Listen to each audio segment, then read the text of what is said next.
or basic physiology. So we should be able to deal with those, right? So let us begin. Let me understand where do you stand so that I can build up from there. So let's begin with one question. I've shared this PDF already. If you've gone through, then it's much more easier for you to give me the answer. Which of the following is false about acid-base balance in human physiology? The first statement, bicarbonate is the most important buffer in human blood. Is it true or false? Of course. Bicarbonate is the most important buffer in human blood. It is true. Okay. Second one. In fact, between B and C, you might have to make a choice because they are similar sounding statements. In response to rising bicarbonate, the carbon dioxide is expected to rise. Is this true or false? And the statement C says, in response to rising bicarbonate, carbon dioxide is expected to decrease. So of course, between these two, one of them should be true, the other one should be false. And in that case, the last statement hopefully makes sense, right? Proteins with histidine in them act as intracellular buffer, which is a true statement. Okay. We'll come back to this question after understanding a little bit of basics, how body regulates the acid-base balance. Then we will address this question and then we'll start taking the ABG problems. Okay. So first thing, why is it important for us, our physiology, to balance the acid-base in the body? Well, remember in our body. Slide mirrored aa raha hai, opposite aa raha hai humko, sir. Okay, just give me a second. Sorry, sir, for disturbance. No issues, no issues. I will just get it sorted.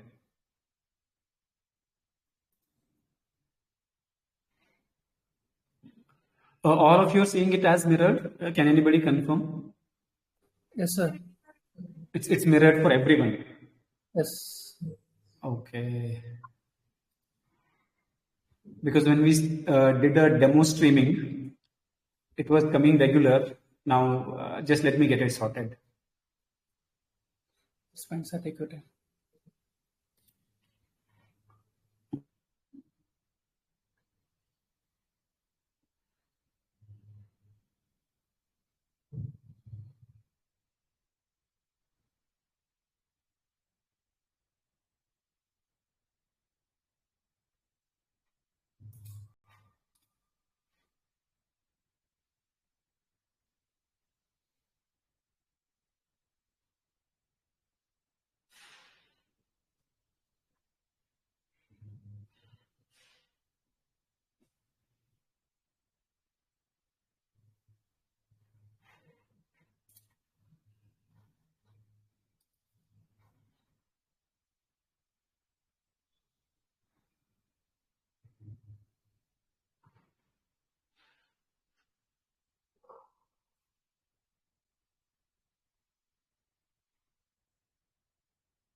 Can you confirm now? Hanji, sir. Perfect, sir. It's sorted.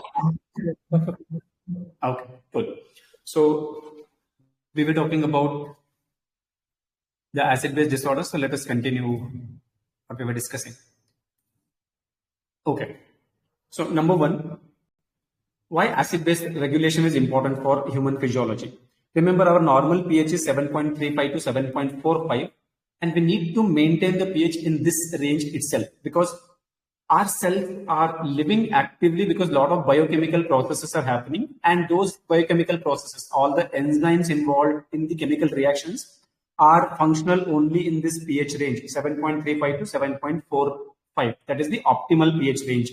When pH is less than 6.9 or more than 7.7, most of our biochemical functions cease to exist. Our enzymes become denatured and inactive, and this pH range is not compatible with cellular life and thus not compatible with our life.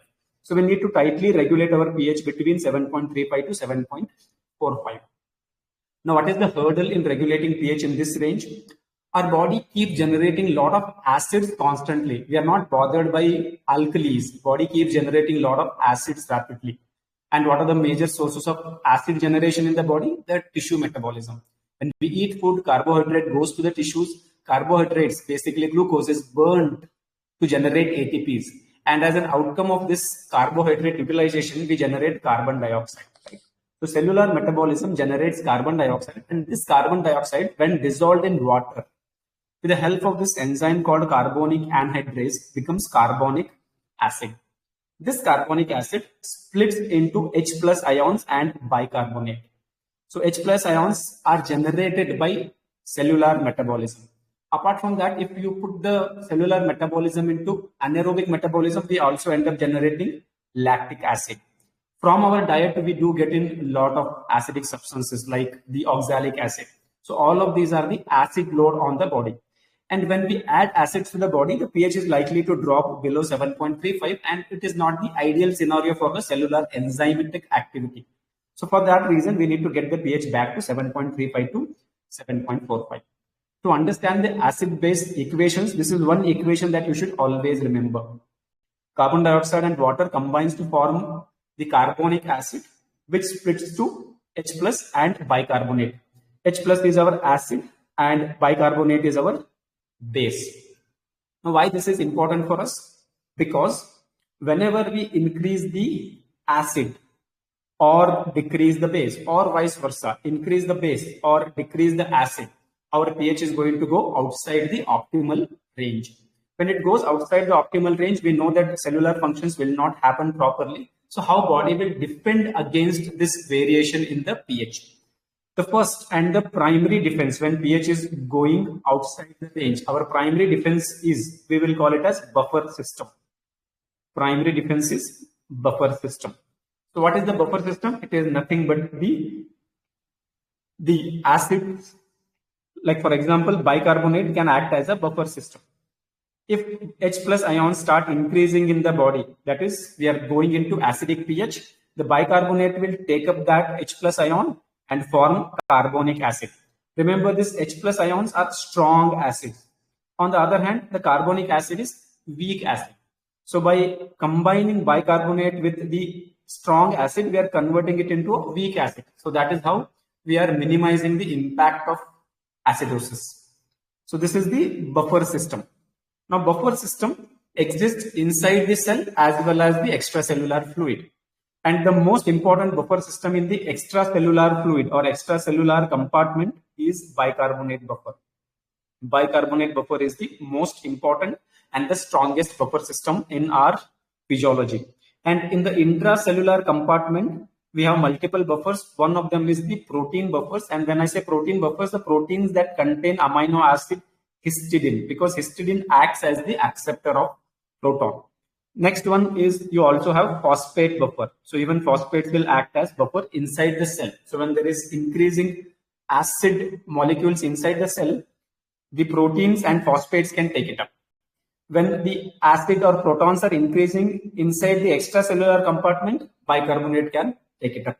And this is our primary defense. So normally when we take some acidic fruit juices and all, our pH is likely to drop towards the acidosis, but our buffer will take care of it. This is our routine primary defense mechanism whenever the pH is going towards the acidosis.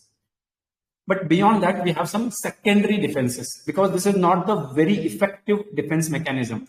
Minimal fluctuations in the pH, the buffer systems can handle. But when it is beyond the buffer system's limits, we have lungs and kidneys regulating the acid base. Now, what lungs can do? So when we go back to this equation, we realize that carbon dioxide is a major contributor for formation of acids in the body because carbon dioxide dissolves in water to form carbonic acid, which when split releases H plus, which is our acid, right?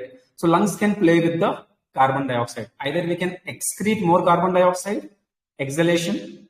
When we exhale more carbon dioxide, we can reduce the burden of carbon dioxide, burden of carbonic acid formation, burden of H plus ion formation. That is one. And if I need to have more carbon dioxide, I need more acid molecules in the body, then I can retain more carbon dioxide. So that is one important function that lungs do, right? Lungs play with carbon dioxide. So lungs can either increase the carbon dioxide to increase the pH, or they can decrease the carbon dioxide to decrease the pH. How will they get it done? By increasing carbon dioxide exhalation or by decreasing carbon dioxide exhalation. What is the relationship of this with the respiratory rate?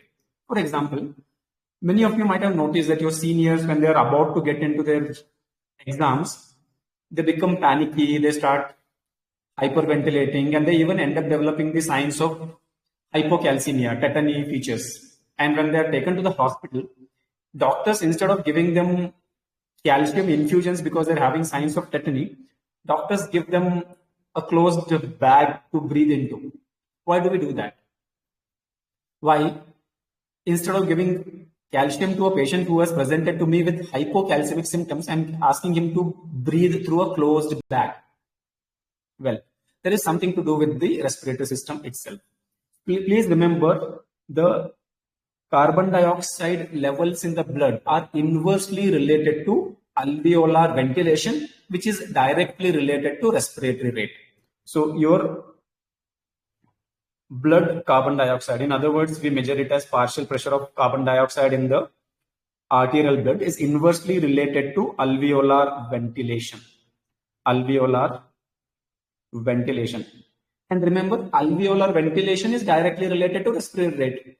The more faster I breathe, I take in more gas into my alveoli. More slower I breathe, I take less gas into my alveoli.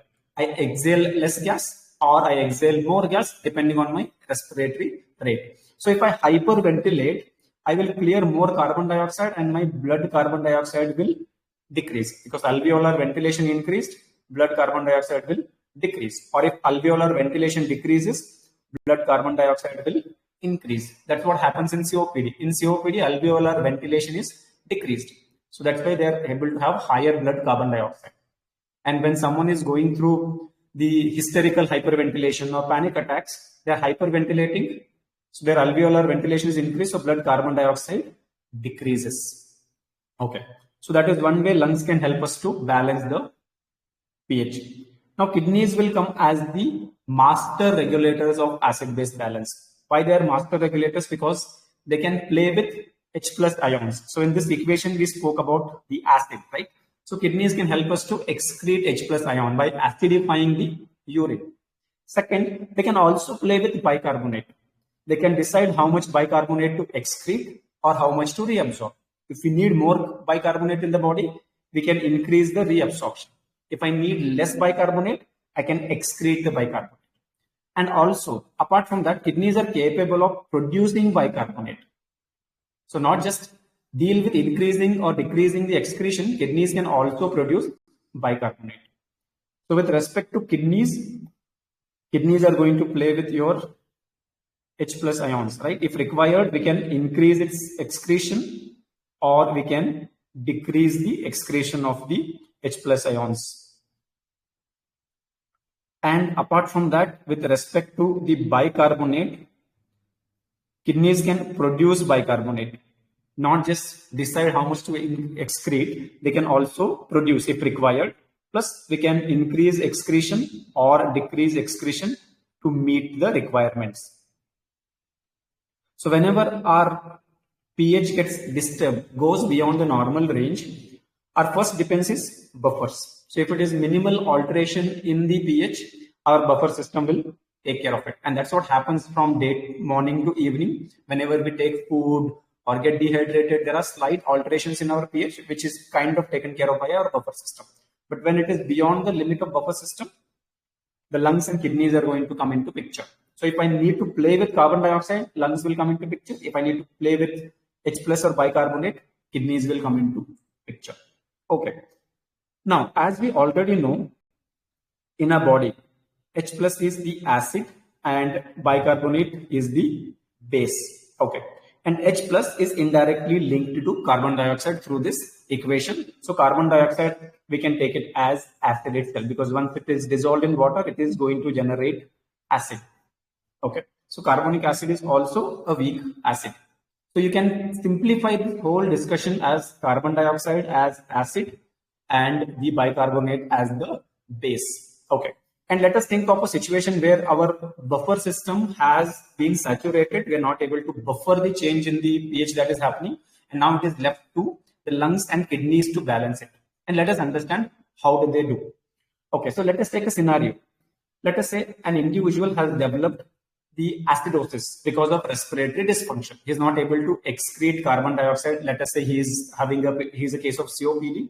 He's retaining carbon dioxide, and as more and more carbon dioxide starts retaining, the carbon dioxide is increasing. So generation of carbonic acid increased, H plus ion increased. So now we have acidosis. Of course, we will call it as respiratory acidosis. So in that case, what should I do with the base? The acid is increased. Now the body wants to set the pH back to normal range. How will I get it back? Should I decrease the base or increase the base? See, of course, respiratory system is not able to do the job. Now it is the kidney which has to do the job of getting the pH back to normal range. So what should kidney do?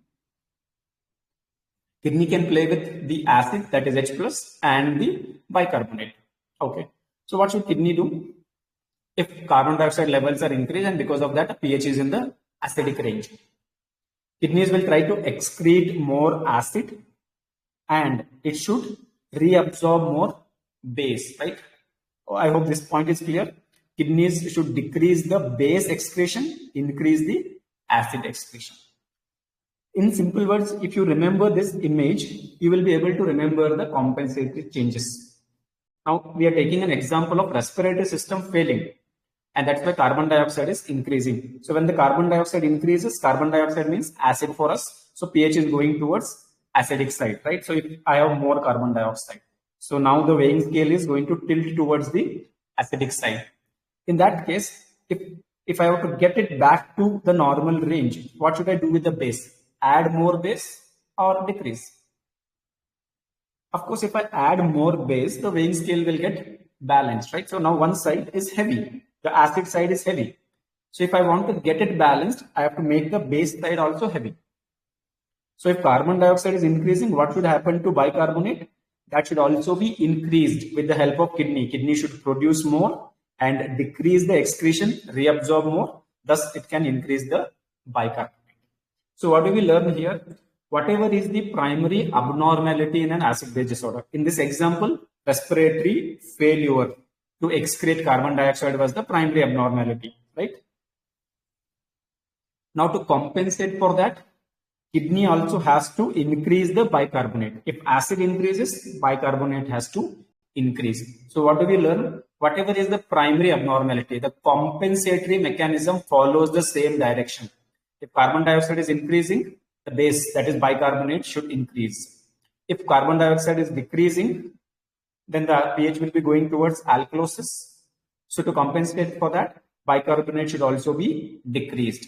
If bicarbonate is increasing, carbon dioxide should also be increased. If bicarbonate is decreasing, carbon dioxide should also be decreased. So the learning point here is, whatever is the primary abnormality, the compensatory mechanism follows the same direction. So we will learn 2 points. What is the first line or primary defense when we have an acid-base disturbance? It is the buffering system.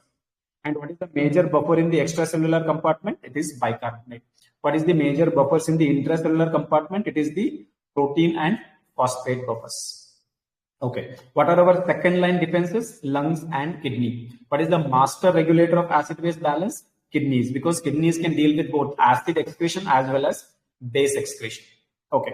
And the last point we learned is compensatory mechanism follows the same direction as the primary abnormality, right? So with this backdrop, let us get back to this question and see if we can answer it now. First statement, bicarbonate is the most important buffer in the human blood. Human blood is, of course, extracellular compartment, so it is true. The last statement, protein with histidine acts. Anybody has a question? I will take your questions. I'll come back to that. So protein with histidine act as intracellular buffer. That's also true. Now between B and C, what seems to be the right answer? In response to rising bicarbonate, carbon dioxide is expected to rise. Is this true or false? As we learned, whatever is the primary abnormality, the compensatory mechanism follows the same direction. So if bicarbonate is rising, carbon dioxide should rise. So this is true statement. Now how we can rise the carbon dioxide when bicarbonate is rising? How I can increase the carbon dioxide? Remember, we just learned that the carbon dioxide levels in the blood have inverse relationship with alveolar ventilation, and alveolar ventilation has direct relationship with respiratory rate. So I have to slow down the respiratory rate to increase the carbon dioxide. Clear? So this is a true statement, and statement C appears to be false now. Why? Because if the bicarbonate is rising, carbon dioxide is expected to rise, not decrease. Okay. So I hope we have some basic idea about the acid-base regulation in the body. Two important things. What are the major buffers and where? And second, what should be the direction of compensatory change? Okay. So with this, now we will get into the medicine matters. Stepwise approach to ABG. Now, in routine practice, when we get an ABG, we try to analyze whether it is a erroneous ABG or valid ABG. But in the exam, of course, they will give a valid ABG, so we will cut that step. We will directly go to the step where we decide whether there is acidosis, alkalosis, or the ABG is normal. As we know, the normal pH is in the range of 7.35 to 7.45. So we will count that as normal. So if I get an acid-base disorder, or ABG for analysis, and if the pH is 7.35 to 7.45, I can say the pH is in normal range. When it is less than 7.35, of course, we will call it as acidosis. And when it is more than 7.45, we are going to call it as alkalosis. So step one in any ABG is to decide whether there is acidosis, alkalosis, or no acid-base disorder, right? So let us do that exercise with these examples. So we have the first example in which pH is 7.23, which is definitely less than 7.35. So I will call this as acidosis. Acidosis. Okay. Now I want you to look at the second ABG. In the second example, the pH is 7.39, right? So now it appears that the pH is in the normal range. Does that rule out an acid-base disorder? A very, very important point. If I get a normal pH, does that rule out the acid-base disorder? No. How many of you think that this is a normal ABG? So please remember, in the exam, do not jump to declare an ABG as normal just because pH is normal, because we just learned that there are compensatory mechanisms, right? So if kidneys are not able to do their job of acidifying urine or bicarbonate handling, the respiratory system will try to compensate. If respiratory system is not able to do its job of clearing carbon dioxide, or it is clearing more than required, the kidneys will try to compensate by playing with the H plus excretion and bicarbonate. But when the compensatory mechanism does a phenomenal job, which normally doesn't happen, but if it does, if the buffer system as well as your lungs, kidneys try to compensate efficiently, pH may be put back to normalcy, which is rare, but it can. Okay, so when the pH gets back to normalcy because of the compensatory mechanism's effort, of course you will get a normal pH. But does that rule out an underlying acid-base disorder? No, it is just compensated completely by the compensatory mechanism. So that we read an ABG, what we should do? We should look also at the internal structure of the ABG. Now, when I look at this internal structure, look at the bicarbonate and carbon dioxide. Are they in the normal range? Remember, the normal range of pH we know 7.35 to 7.45. The bicarbonate is 22 to 26. Carbon dioxide is 35 to 45. Okay. So now here, neither bicarb is in the normal range nor carbon dioxide is in the normal range. Only pH appears to be in the normal range. What is happening to bicarbonate? Bicarbonate is increased. What is happening to the carbon dioxide? That is also increased. So internal structure of the ABG is abnormal. Only pH is normal. So in such cases, there is an acid-base disorder, and I'm going to call it as fully compensated, because one of them is a primary abnormality, other one is the compensatory mechanism, and the compensatory mechanism has somehow pushed the pH back to normal range. So in such cases, we will call it as fully compensated.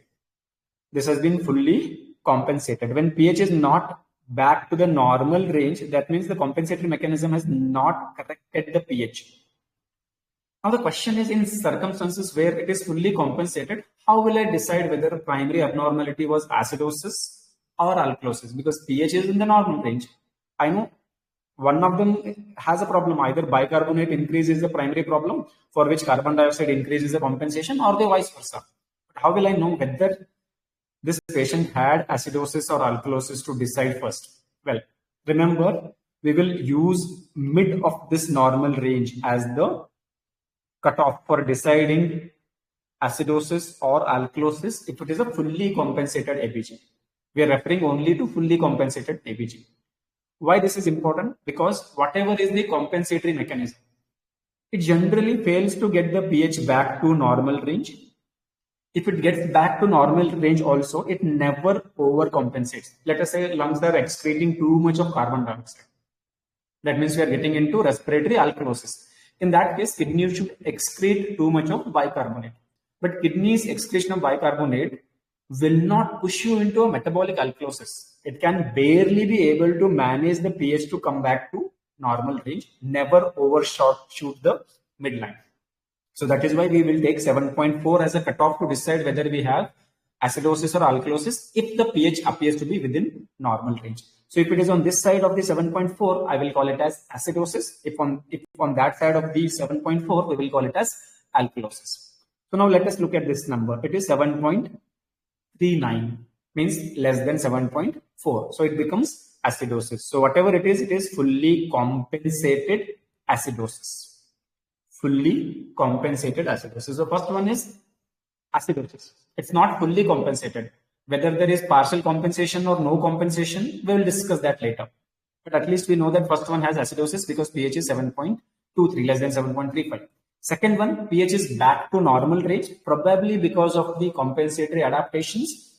And in such cases, we are going to call it as fully compensated. And here, because the pH is less than 7.4, it is fully compensated acidosis. Now let us see the third example. What do you think? It should be counted as alkalosis or acidosis? Alkalosis.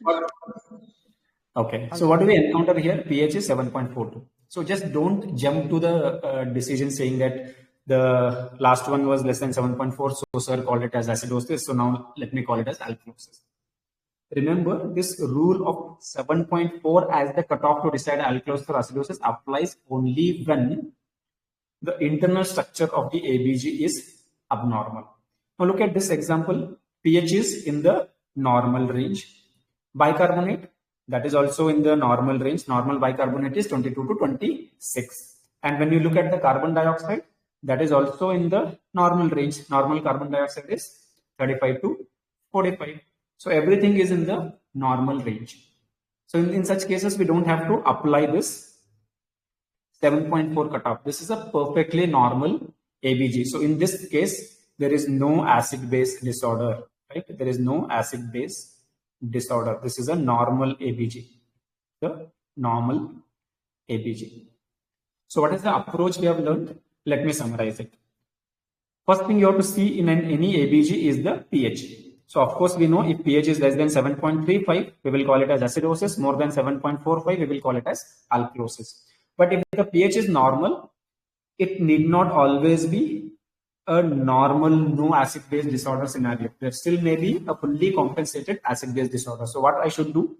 I should see the internal structure or internal components of the ABG. That is our carbon dioxide and bicarbonate. If they are abnormal, that means there is an acid-base disorder, right? And if the internal components are normal, that means there is no acid-base disorder. So that is going to be our approach. First, see the pH. If pH is clearly pointing towards acidosis or alkalosis, your problem is sorted. If pH is normal, look into carbon dioxide and bicarbonate. If internal components are normal, then it is normal ABG. But if internal components are abnormal, then you have to see if pH is less than 7.4, that indicates that we are dealing with acidosis, right? We are dealing with acidosis. And if the pH is more than 7.4, we are dealing with alkalosis. We are dealing with alkalosis. So now I hope we have the clarity about the concept of fully compensated. To call it as fully compensated, the pH has to be within the normal range, right? Clear? And in such cases, to decide acidosis or alkalosis, we are using 7.4 as the cutoff. So now in all these ABGs, we know where we have an abnormality, where we do not have an abnormality. Now, once we encounter that there is an abnormality, now we have to decide. We have already decided acidosis versus alkalosis and also fully compensated or not fully compensated. Now we have to decide whether the abnormality is respiratory or metabolic, right? Whether it is because of respiratory system dysfunction or whether it is because of the metabolic dysfunction. Now, most of you are familiar with the standard approach, the next step, which is using ROM or ROMS criteria, right? I call it as ROMS criteria. Now, what ROMS refers to, the basic concept here is RO stands for respiratory opposite and MS stands for metabolic same side. Metabolic same side, respiratory opposite side. Now, for applying this concept, what are we looking at? We are looking at the pH and carbon dioxide, partial pressure of carbon dioxide. If both of them are in the same direction, that is pH is increased from the normal range, carbon dioxide is increased from the normal range, or pH is decreased, carbon dioxide decreased. That means both of them are in the same direction. Then we will think of the condition as a metabolic abnormality, right? Remember, metabolic, same side.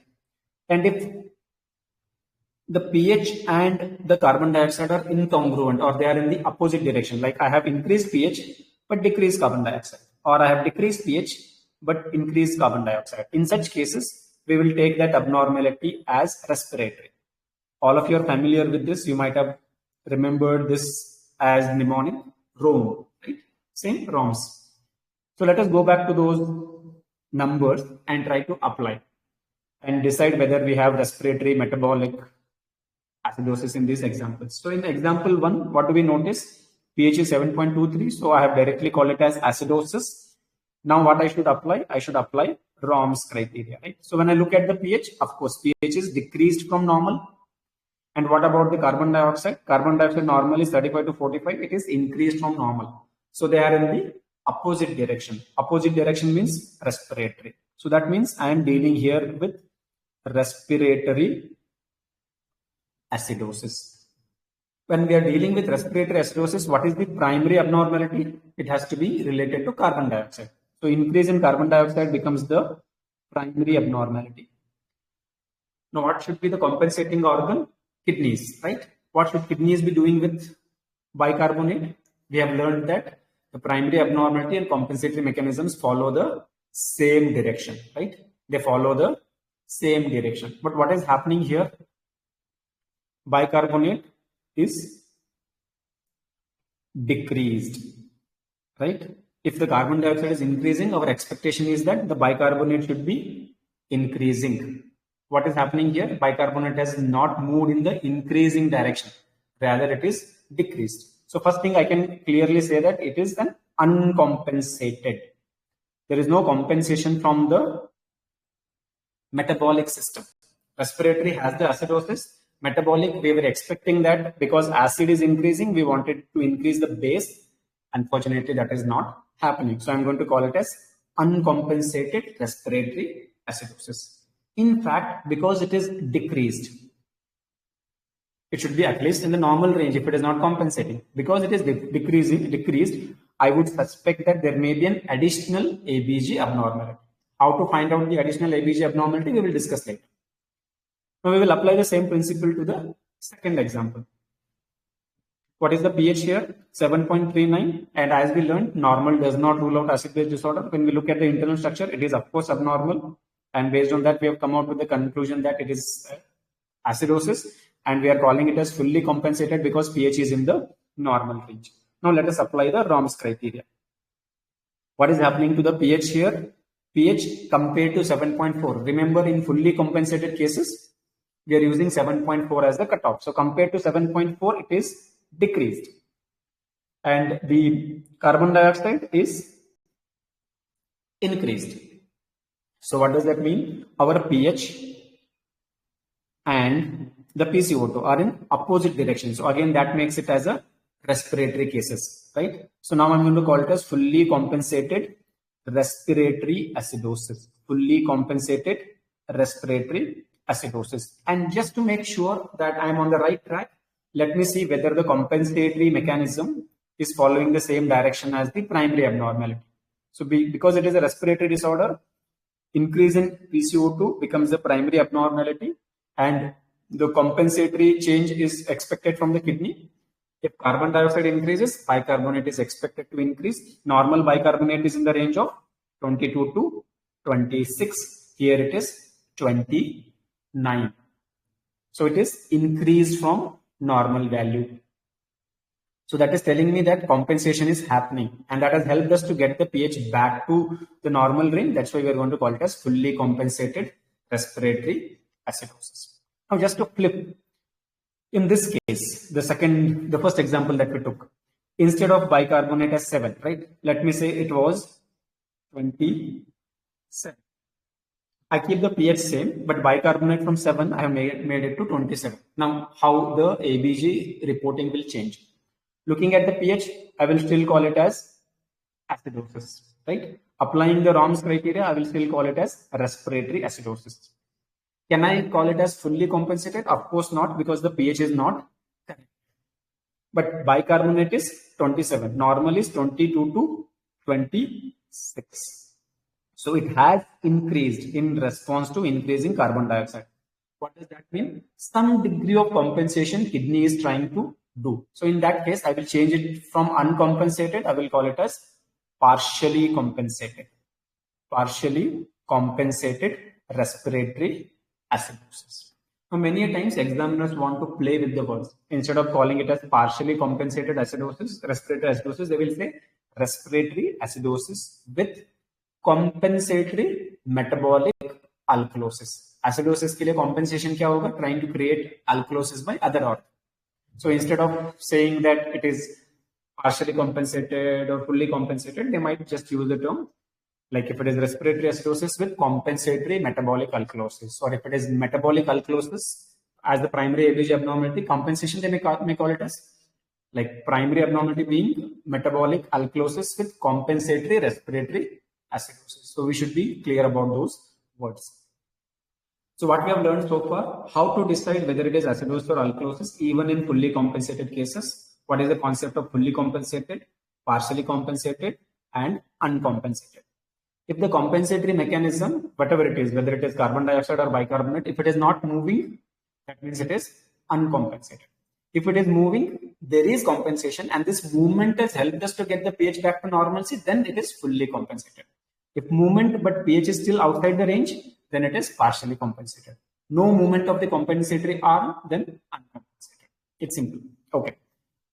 Now the question is, next step. Now we know how to decide whether it is acidosis, alkalosis, and how to decide whether it is respiratory or metabolic. Now the next question or next step is, whatever compensatory change we are expecting, right? Is it really appropriate?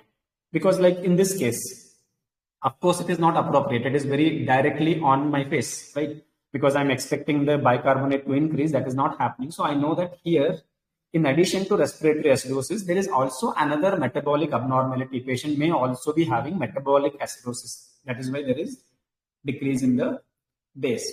But this is a very straightforward ABG. But in any ABG, what we should do is, whatever compensation we are seeing, whether it is appropriate for the primary abnormality or not, we have to decide. That is our next step. Is the compensation appropriate? So for that, I want you to memorize this table, all of them, especially if you are aiming for the INICT. In the NEET PG, mostly they may not be going to this level. Most of the questions are restricted to deciding acidosis, alkalosis, respiratory, metabolic, compensated, uncompensated, and if it is compensated, partial or fully. That is where they cease, and mostly they jump to anion. But in INI, they may go beyond that, asking you whether the compensation is appropriate or not. Okay. So what we should do? For every primary abnormality, how much compensation is expected from the compensatory mechanism? We have mathematical formulas. So let us say we are talking about metabolic acidosis. What is the primary abnormality in metabolic acidosis? We have decrease in the pH because it is acidosis, and we have decreased base. And to compensate for that, the respiratory system is decreasing the carbon dioxide. That is our secondary abnormality. So how much carbon dioxide should decrease in response to the decrease in the bicarbonate? We have a formula which is called as Winter's formula. Name of this formula is called as Winter's formula, which says that we can easily calculate the expected carbon dioxide with this formula: 1.5 into the patient's estimated bicarbonate plus 8 plus or minus 2. This gives you the expected carbon dioxide. Like, I will give you a mathematical example and discuss that. Let us say I am dealing with a patient with metabolic acidosis whose pH is 7.1. His lack of bicarbonate is a primary abnormality. Let me say it is 10 millimoles. And his carbon dioxide as a compensatory response is also expected to decrease. Normally 35 to 45. Let me say it has decreased to 25. Now, whether this decrease is appropriate for this bicarbonate value or not is what I want to know. Okay, so how will I know? I have to apply this Winter's formula. What it says, the expected carbon dioxide will be 1.5 into bicarbonate, which is 10, plus 8 plus or minus 2. So 1.5 into 10 becomes 15 plus 8 becomes 23, right? 23 plus or minus 2. That is in the range of 21 to 25. So if my carbon dioxide in this ABG is in the range of 21 to 25, that means the compensation is appropriate. So in this example I quoted, I gave the random numbers, but it turned out to be appropriate. So that means this patient, which example we took, has the metabolic acidosis with appropriate respiratory compensation. But because the compensation has not put the pH back to normal, I will still call it as partially compensated. Compensation appropriate है, लेकिन pH is not normalized. So we'll call it as partially compensated metabolic acidosis. Or in other words, I can also call it as metabolic acidosis with compensatory respiratory alkalosis bracket partial. It is not complete because pH is not normalized. But what if I notice that this patient's PCO2 was 10? In that case, definitely compensation is more than expected, right? More than expected. In such cases, we will think of an additional ABG abnormality. Primary to ye tha metabolic acidosis, and I also have a respiratory alkalosis. It's not just compensate, because compensation to bas itna hi hona chahiye, right? Only this much compensation is expected. It is happening beyond this. So in that case, I will say, in addition to the primary metabolic acidosis, I also have a respiratory alkalosis. So these formulas are going to help us to detect an additional abnormality. If compensation is outside the range, that means there is an additional ABG abnormality. Okay, so now let us apply that to the first example. This example is a respiratory acidosis, right? So for respiratory acidosis also, we have the compensatory formulas. Respiratory acidosis, what is the primary abnormality? Primary abnormality is carbon dioxide retention. And what is the compensatory mechanism? Increasing the bicarbonate in the body by producing more bicarbonate, reabsorbing more bicarbonate by the kidney, and excreting less bicarbonate. So for the degree of carbon dioxide elevation, whether the degree of bicarbonate elevation is appropriate or not. Now, what is the most common cause for respiratory acidosis? COPD is the most common cause for respiratory acidosis. And of course, those patients are going to have chronic respiratory failure. But acute conditions also, we can have respiratory failure or alveolar hypoventilation. For example, patient taking longer to recover from anesthesia, or patients having GB syndrome, they will develop acute respiratory failure and acute alveolar hypoventilation. So there they will develop acute respiratory acidosis. COPD mostly develops chronic, right? So the compensation from the metabolic system depends on whether it is acute or chronic. So if it is acute respiratory failure, every 1 millimoles per liter increase in every 10 millimeters mercury increase in carbon dioxide, there will be 1 millimoles mercury, 1 millimoles per liter increase in the bicarbonate. And if it is chronic, for 10 millimeters increase in mercury per carbon dioxide, there will be 4 millimoles per liter increase in bicarbonate. So we will apply that. Let us say that this respiratory acidosis that I am seeing here in this case, let me call it as chronic. Let me say that this is a patient with COPD. So that means he is having chronic respiratory failure and thus chronic respiratory acidosis. Now, carbon dioxide increase is a primary abnormality, and I have to decide the bicarbonate response. What should be the appropriate bicarbonate value? So as we learned that every 10 millimeters mercury increase in carbon dioxide should result in, for chronic, 4 millimoles per liter increase in bicarbonate, right? Now, how do I decide what is the carbon dioxide cutoff? Remember, what is the normal range? 35 to 45.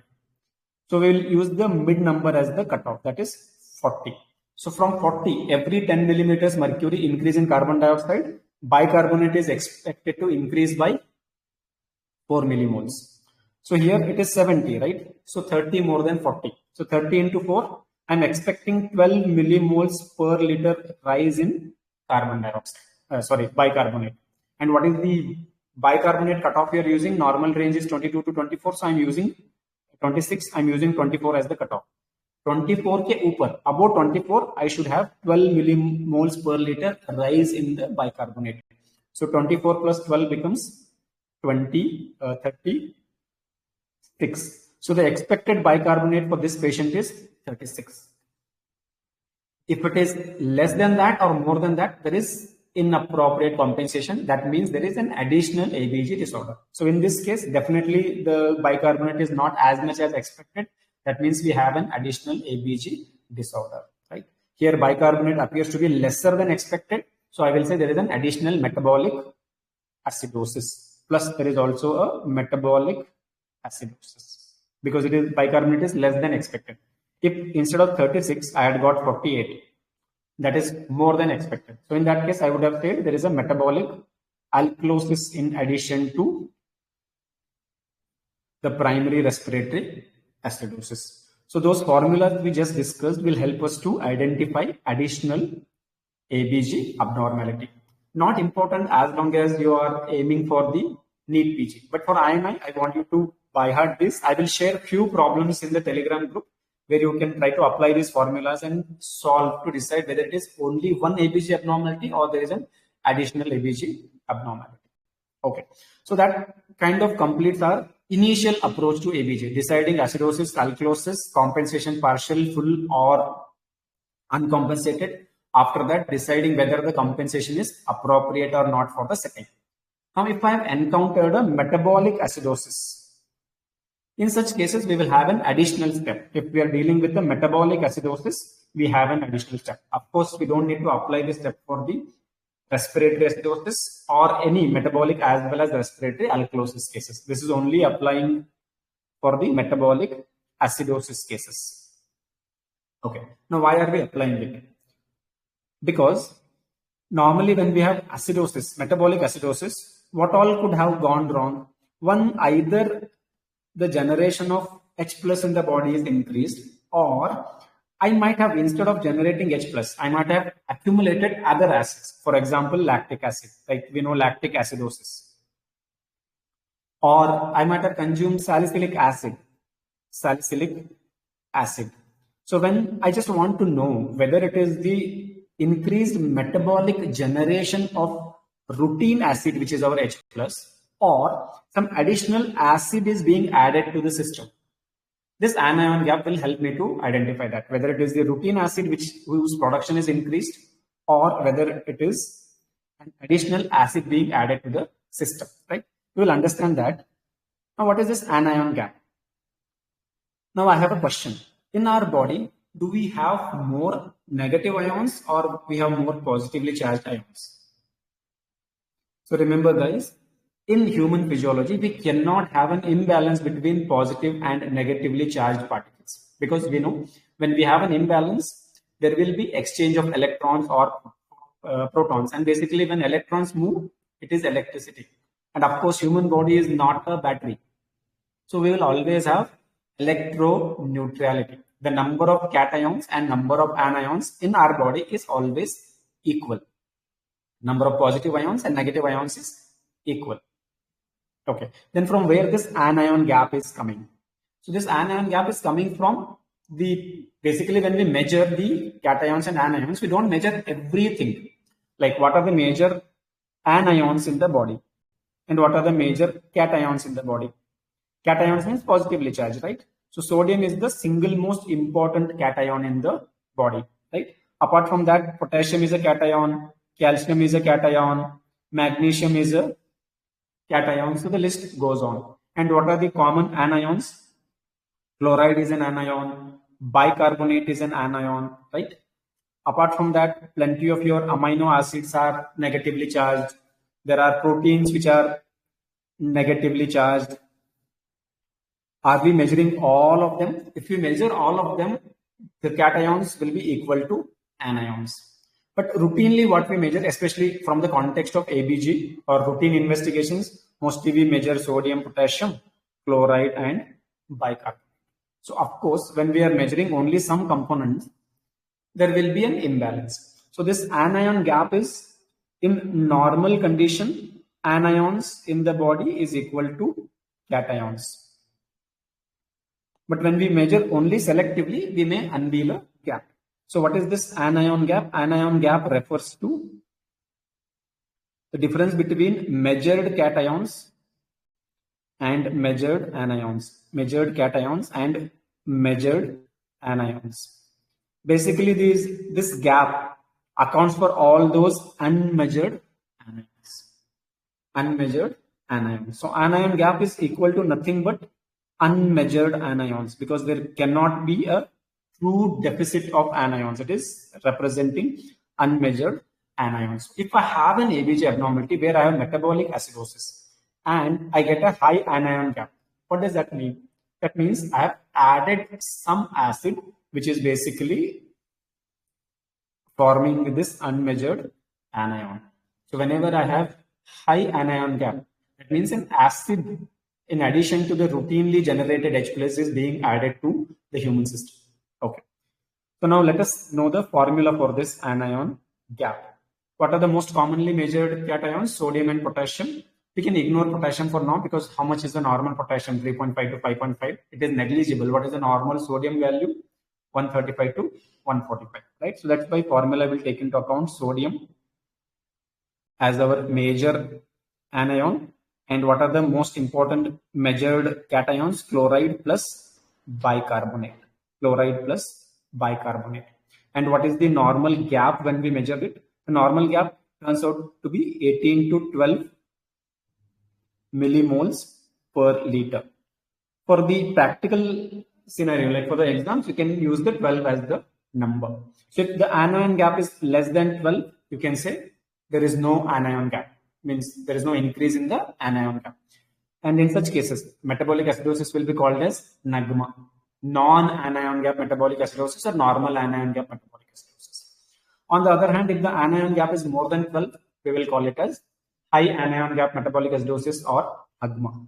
So if the anion gap is less than 12, we will call it as normal anion gap metabolic acidosis or non-anion gap metabolic acidosis. And if it is more than 12, we will call it as high anion gap metabolic acidosis. And whenever we have high anion gap metabolic acidosis, what does that indicate? An additional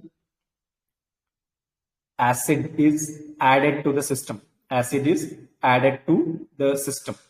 Why this is important? Because that should help us to search for what is that extra acid added to the system.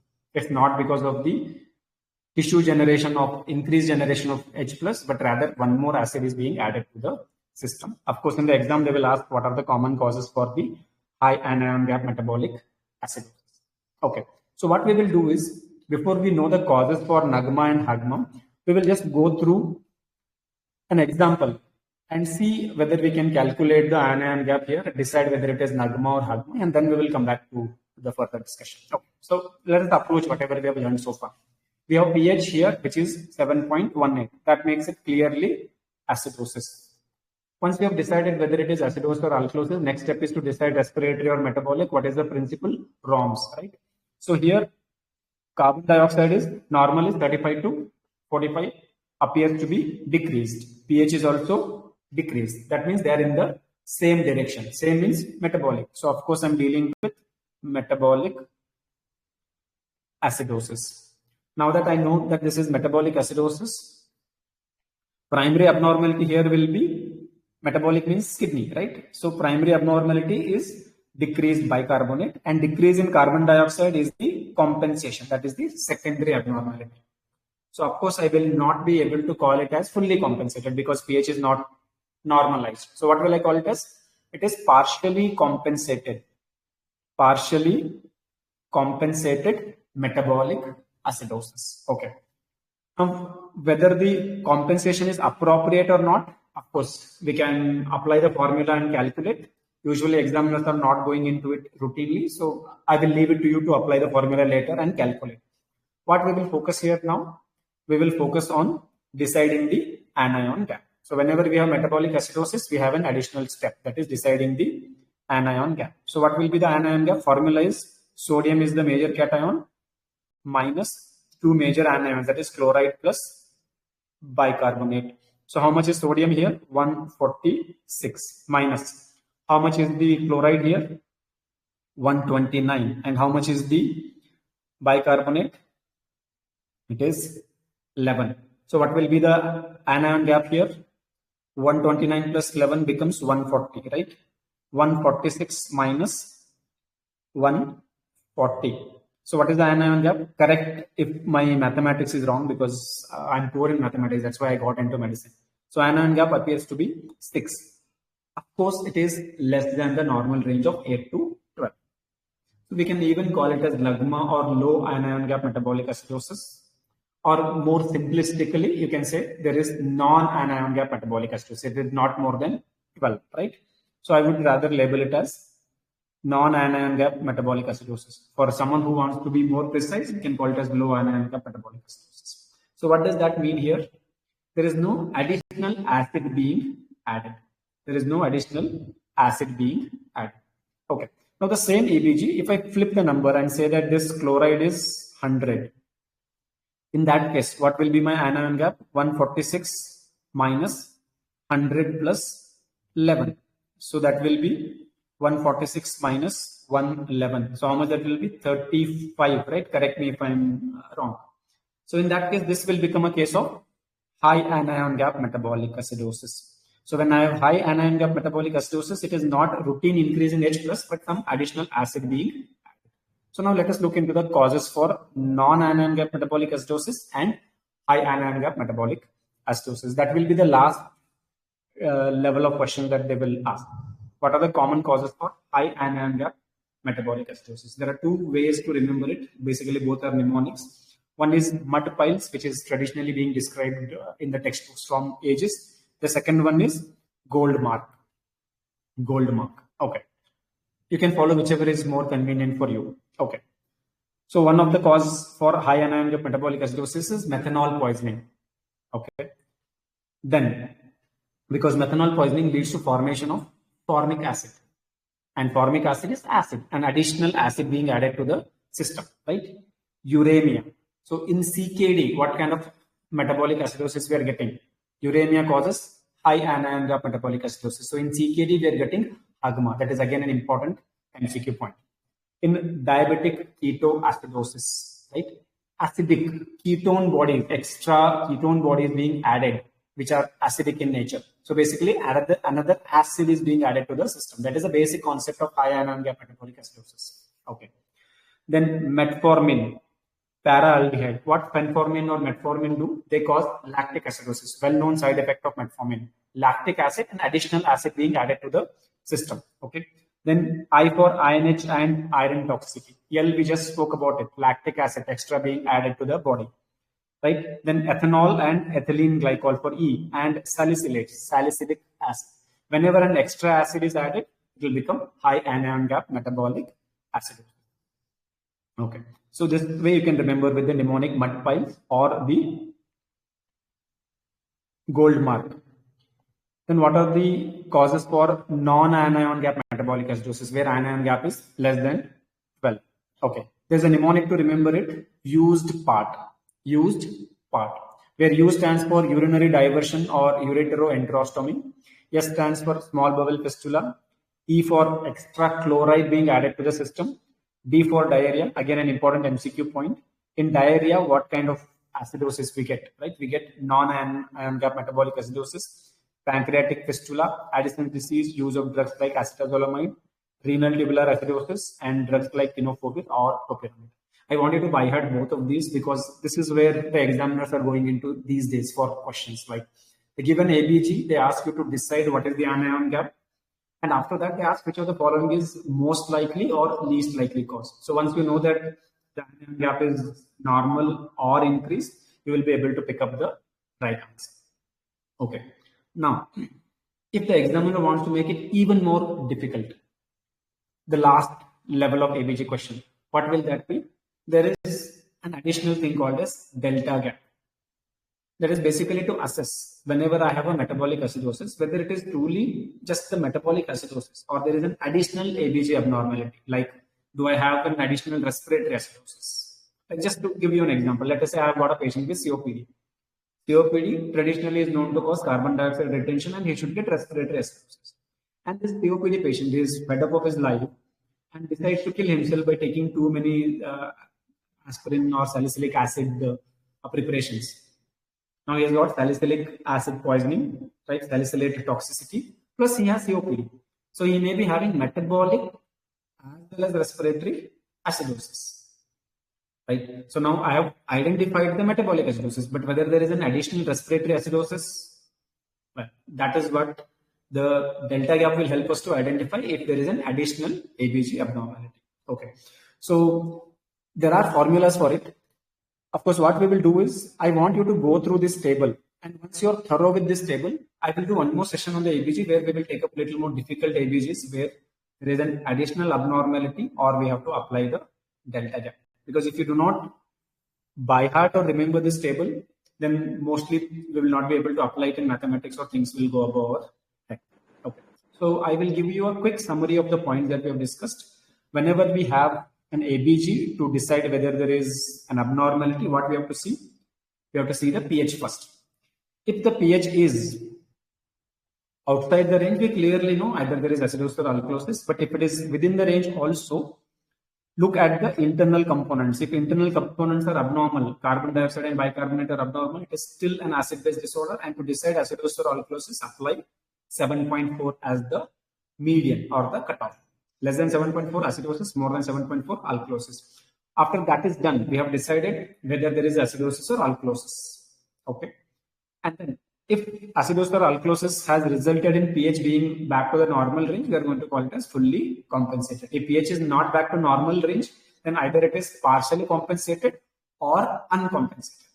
After this, next step is to decide whether it is metabolic or respiratory. For that, apply ROMS. If pH and PCO2, please in the examination hall do not confuse between pH and the bicarbonate. We are talking about pH and PCO2. If both of them are in the same direction, whatever is the abnormality which we have already decided based on this approach, we will call it as. If they are in the same direction, we will call it as metabolic. If they are incongruent, opposite direction, we will call it as respiratory. After that, we have to take a look at the compensation, whether it is appropriate or inappropriate. Why this is important? This is primarily for identifying whether there is an additional ABG abnormality. This is not for deciding whether it is fully compensated, uncompensated, or partially compensated.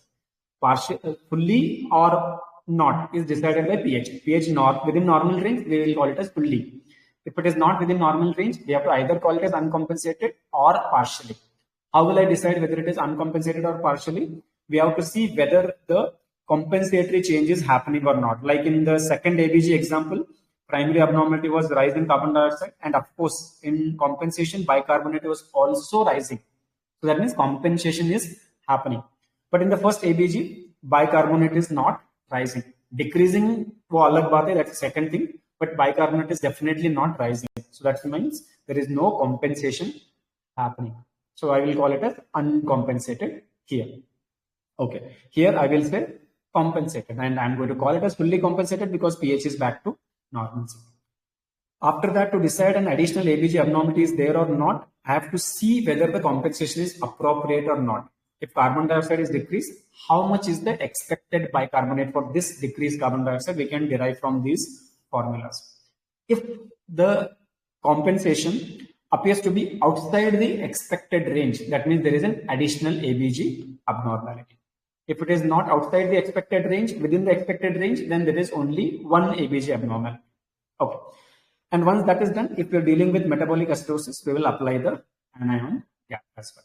Okay. Now here, last bit. In this ABG, are we dealing with a single acid-base disorder or multiple? How do we decide? By applying whether the compensation is appropriate or not. Okay. So in response to, this is a primary abnormality, right? So in response to decrease in the bicarbonate, I'm expecting to decrease in the carbon dioxide. Whether it is appropriate or not. We just learned the formula, right? What is the formula for the appropriate compensation for the metabolic acidosis? It is called as Winter's formula. Winter's formula. What it says, the expected carbon dioxide, expected partial pressure of carbon dioxide is equal to 1.5 into bicarbonate plus 8 plus or minus 2, right? So let us apply that. 1.5 into how much is the bicarbonate here? 11, right? Plus 8 plus or minus 2. So 1.5 into 11 roughly becomes 16. Correct me if I'm wrong. 16 plus 8 is 24 plus or minus 2. So 22 to 26 is the expected carbon dioxide. So what is the carbon dioxide here? It is definitely more than expected, right? What is the expected carbon dioxide? We calculated that the expected carbon dioxide here should have been in the range of 22 to 26. 16 plus 8 is 24 plus or minus 2. So that gives me a range of 22 to 26. So what does that mean? That means I have an additional ABG abnormality here. It is not a single. Yes, there is high anion gap metabolic acidosis. Sorry, here normal, right? So we are dealing with normal anion gap metabolic acidosis. Normal anion gap metabolic acidosis. But because the compensation is outside the range, there is an additional abnormality. Now I have to decide that additional abnormality is from the respiratory side. Is it respiratory alkalosis or is it respiratory acidosis? Carbon dioxide should have decreased to 26, right? It has not decreased as much. So what should I call it as? Remember, what is the relationship between carbon dioxide and the respiratory effort or respiratory rate? Inverse, right? So whenever I have metabolic acidosis, my respiratory rate should increase. I wash out more carbon dioxide. That is how I decrease it, right? That is what we call as acidotic breathing. Like you have seen patients with acidosis having a very peculiar breathing called acidotic breathing. That's because they're trying to wash out the carbon dioxide. So they should have washed it out to the point it is less than 26. In this range, they have not done that. So there is some degree of hypoventilation happening. Expected rise in the respiratory rate has not happened. There is hypoventilation happening. So I will see it's a multiple disorder. So primary abnormality is non-ion gap metabolic acidosis, plus there is also a respiratory acidosis. Respiratory acidosis. Clear? So what is the role of this calculation of appropriateness of compensation to decide whether there is an additional ABG abnormality? Now I have one last question, which I leave it to you to figure out in this example, and we will discuss it through the Telegram. What if, in addition to this, let us take this example where the anion gap was high. In addition to high anion gap metabolic acidosis, is there any additional cause for normal anion gap metabolic acidosis also within the same patient? Is that possible? And if it is possible, how do we figure it out? Okay, I will share a few more examples in the Telegram in another couple of days. And then we will have one more quick session where we will primarily take up the examples and get to the answer. Like we will have an MCQ based format. Okay. So if there are any doubts in the approaches we have learned so far, let me address them.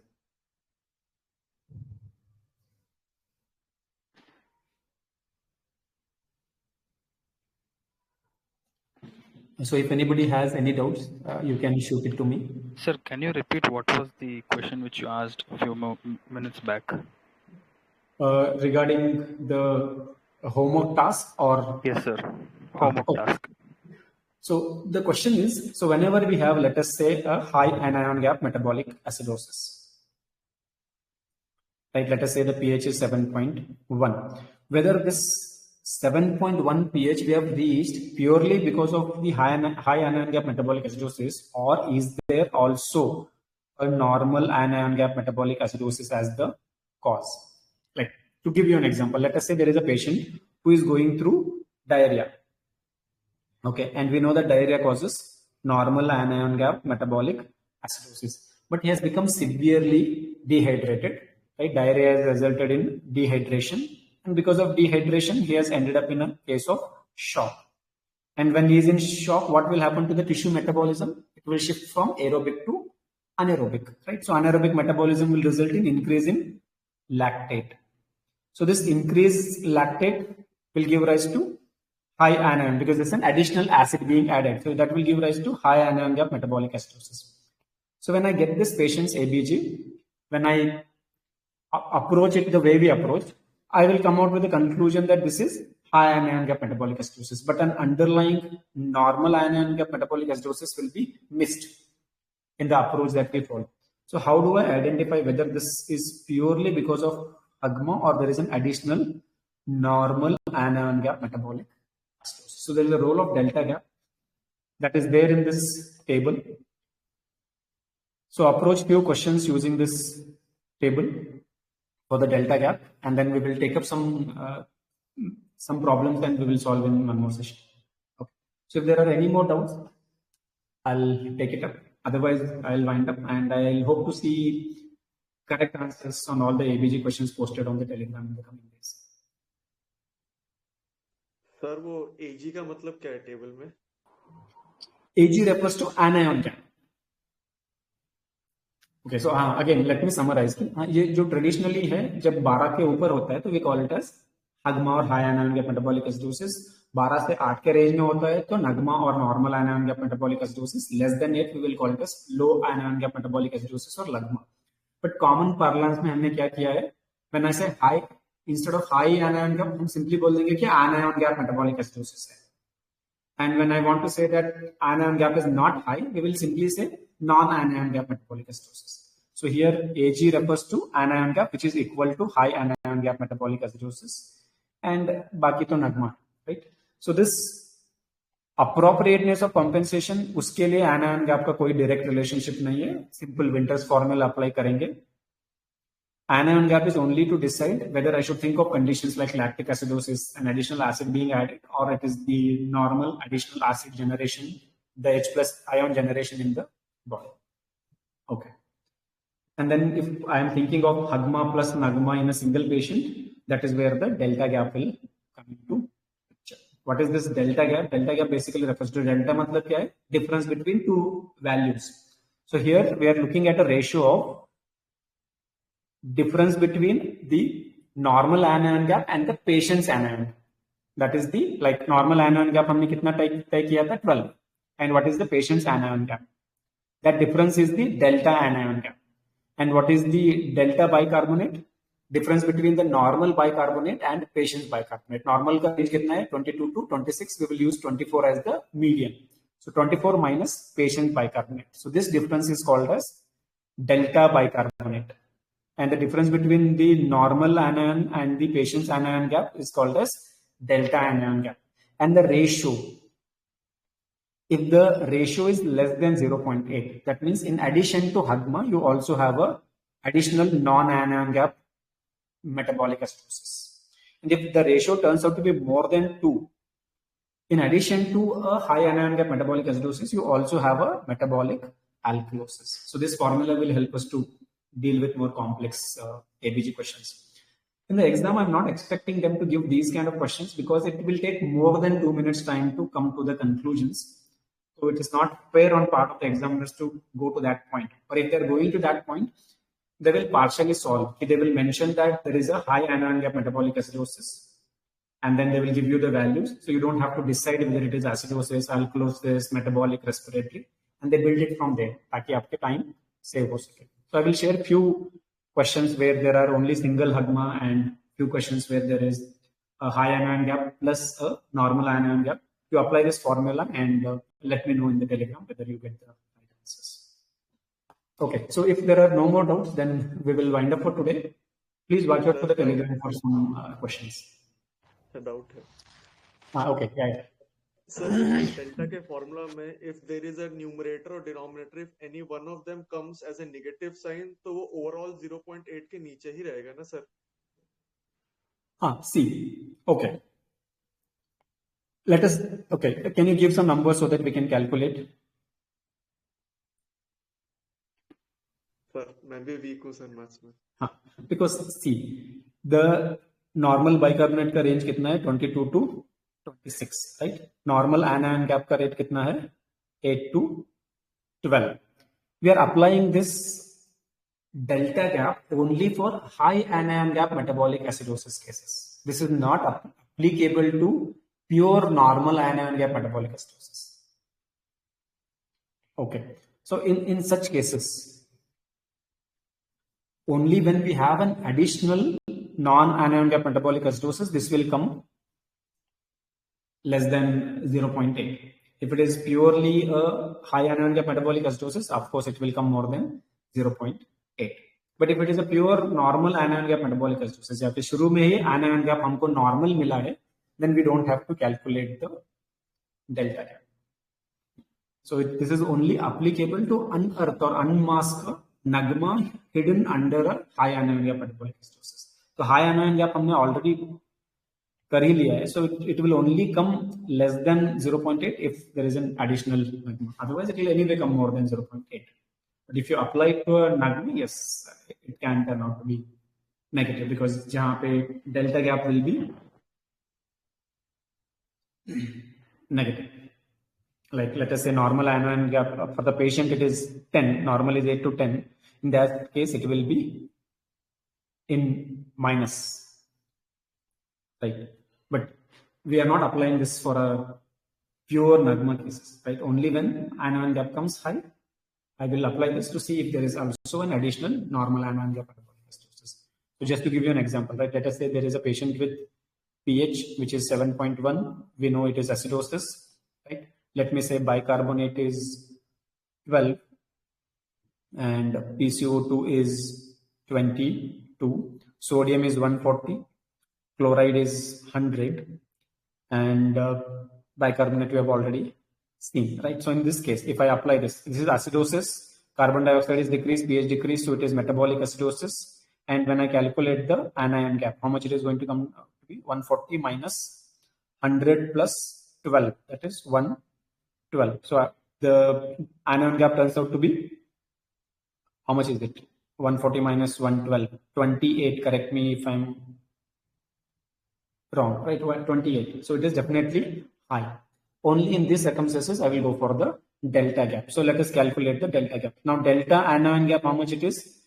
28 minus 12. And the difference between the bicarbonate, delta bicarbonate is how much? The bicarbonate normal we take it as 24 minus, here it is 12. So this will become 16. This will become, how much is it turning out to be? 12, right? So now the delta gap here is 16 by 12. Is it more than 0.8 or less than 0.8? Of course it is less than 0.8. So that means this is purely a high anion gap metabolic acidosis. There is no additional non-anion gap metabolic acidosis here. More than 0.8, sir. Sorry to sorry, correct. yeah. More than 0.8. So that means it is purely a high anion gap metabolic acidosis. There is no additional nagma here. And if this ratio had turned out to be more than 2, then I would have thought of an additional metabolic alkalosis as well. So because here it is more than 0.8 and definitely less than 2, so it is a pure high anion gap metabolic acidosis. We can flip the numbers to also create a scenario where we might have to think of an additional normal anion gap metabolic acidosis. Like if this, instead of turning out to be 16, it turns out to be like the delta gap turns out to be, let us say 10, it will become 0.8, or if it turns out to be 9, it will clearly become less than 0.8.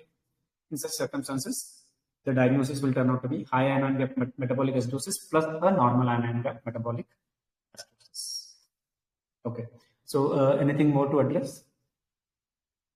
Sir, you said one maneuver at the starting that when seniors paint, we do some wiggle. Yeah. See, What's our okay. maneuver only, sir, or is it something else, sir?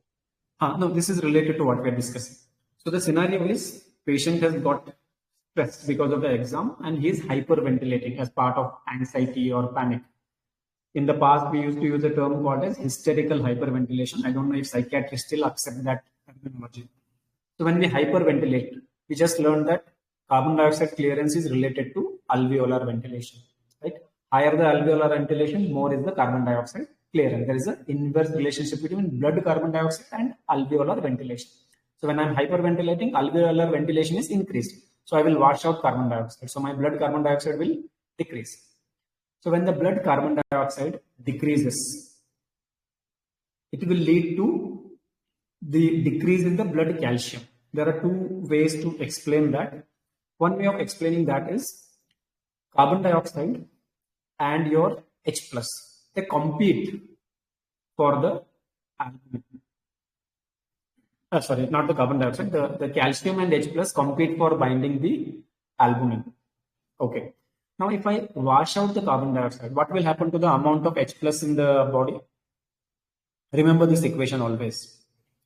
If I decrease the amount of carbon dioxide in the body because I'm washing it out, the amount of H plus will decrease. And remember, H plus and calcium are competing to bind with albumin. Remember, I have told you, right? Even proteins are buffers.